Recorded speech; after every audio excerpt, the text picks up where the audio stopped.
Sebuah toko kelontong di Bandung, Jawa Barat disatroni perampok bersenjata api. Para pelaku ditangkap usai aksi mereka terekam kamera pengawas dan menjadi viral.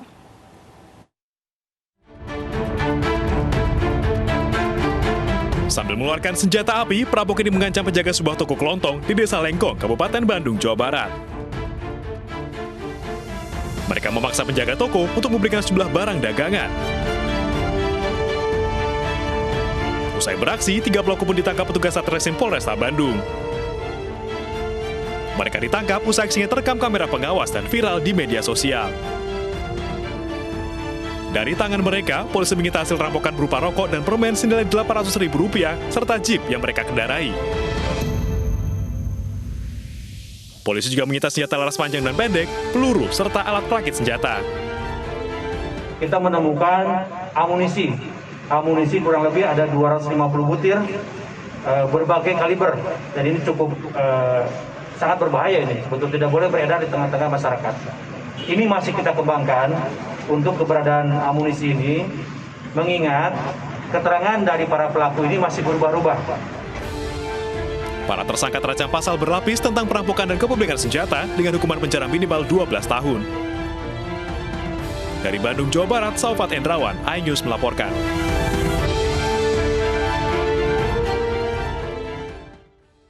Tim Reskrim Polrestabes Makassar menangkap pelaku penculikan dan penyekapan terhadap korban yang berprofesi sebagai pengemudi taksi online.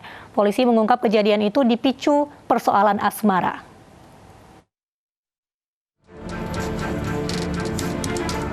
Tujuh pelaku penculikan disertai kekerasan terhadap korban A digiring ke Polrestabes Makassar.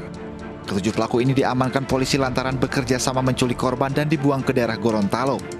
Dari keterangan polisi, otak penculikan dan penyekapan ini merupakan seorang perempuan bernama Nikta Apriani, pengusaha asal Jakarta. Nikta meminta kepada pelaku untuk menculik korban lantaran sakit hati telah diputuskan. Merasa sakit hati, dan tersangka ini meminta dan merekrut beberapa orang temannya di Jakarta dan di Makassar. Kemudian terjadilah adegan ataupun skenario pencurian dan kekerasan disertai dengan penculikan. Dari penangkapan ini, polisi mengamankan barang bukti berupa telepon genggam dan mobil yang diambil pelaku. Sementara korban masih dirawat intensif di rumah sakit akibat luka memar dan sayatan di tubuh korban. Dari Makassar, Sulawesi Selatan, Andi Dery Sunggu, iNews melaporkan. Misteri pasangan suami istri yang ditemukan bersimbah darah di Kolaka Utara, Sulawesi Tenggara terungkap.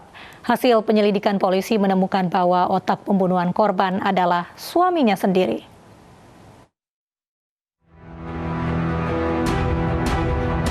Setelah kondisinya membaik, Rusman dijemput polisi dari Rumah Sakit Jafar Harun Lasusua, Kolaka Utara. Penetapan status tersangka Rusman setelah polisi menggali keterangan dari sejumlah saksi. Selain itu, pada saat penyelidikan, polisi menemukan kejanggalan pada panjang luka di tubuh tersangka yang hanya berukuran sedalam 2 cm. Menurut pengakuan tersangka, ia membunuh istrinya sendiri karena kesal dengan permintaan sang istri yang berulang kali meminta cerai dalam waktu 1 bulan terakhir. Usai menghabisi sang istri, pelaku berupaya untuk mengakhiri hidupnya. Menurut pemeriksaan kita tadi, bahwa lukanya itu memang setelah membunuh korban, suami sempat berpikir untuk bunuh diri. Jadi luka yang dihasilkan oleh tersangka itu akibat ulahnya sendiri untuk melakukan percobaan bunuh diri. Berarti murni percobaan bunuh diri. Tidak ada untuk mengaburkan fakta di lapangan, tidak ada. Itu luka yang suaminya, komandan. Sebelumnya pelaku dan istri ditemukan warga bersimbah darah di atas tempat tidur. Sang istri yang bernama Fitriani ditemukan tewas dengan tusukan pada bagian perut. Sementara suaminya Rusman dalam kondisi kritis dan dirawat di ruangan ICU RSUD Jafar Harun Lasusua. Dari Kabupaten Kolaka Utara, Israel Yanas, iNews melaporkan. Pemirsa, jika keadaan Anda sedang kurang baik, sebaiknya tidak mengemudikan kendaraan. Seperti yang dialami pengemudi di Madiun, Jawa Timur yang menabrak sejumlah kendaraan dan hampir diamuk massa karena berkendara dalam kondisi linglung.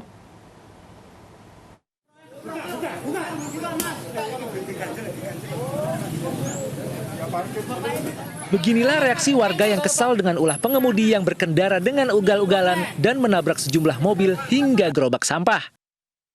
Beruntung aksi warga yang marah tidak berlanjut menjadi pengeroyokan karena polisi datang ke lokasi untuk mengamankan sang penabrak. Saat diinterogasi, sang penabrak yang merupakan pria paruh baya tampak linglung dan bingung. Entah karena sedang mabuk atau karena hal lain. Namun akibat ulahnya, 3 mobil dan sebuah gerobak sampah mengalami kerusakan. Melayu tak uber, terakhir nabrak itu sing ngarepe selatan RSI. Itu berapa kendaraan yang ditabrak tadi? 1, 2, 3, satunya kita nyalih, Pak. Oh gitu. Orangnya apa? Kemungkinan mabuk atau gimana, Pak, mungkin? Wah, gak anu wong tak atem botol itu linglung ngono. Oh gitu ya. Tidak ada korban jiwa dalam peristiwa ini, namun arus lalu lintas sempat terganggu. Sementara kendaraan yang terlibat kecelakaan diamankan ke kantor Satuan Lalu Lintas Polres Madiun Kota. Dari Madiun, Jawa Timur, Arif Wahyu Effendi, iNews melaporkan. Polisi mengungkap kasus pencurian dengan modus ganjal ATM yang meresahkan. 3 pelaku merupakan sindikat Sumatera Selatan yang dikenal sebagai spesialis ganjal ATM.